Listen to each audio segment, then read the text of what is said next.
প্রিয় দর্শক, পশ্চিমবাংলার বিখ্যাত চ্যানেল রিপাবলিক বাংলা, আর সেই রিপাবলিক বাংলা সাংবাদিকের অবস্থা দেখুন।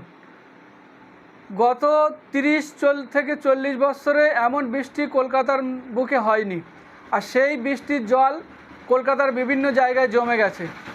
এখন রিপাবলিক বাংলার সাংবাদিকের অবস্থা দেখুন।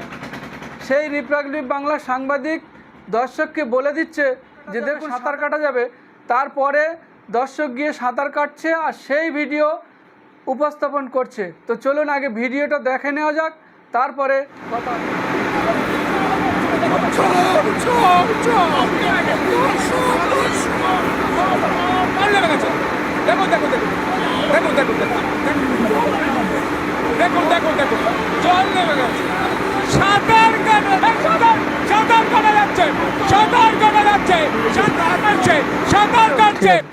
ভিডিওটা দেখলেন তো, বৃষ্টির জল এত পরিমাণ বৃষ্টি হয়েছে যে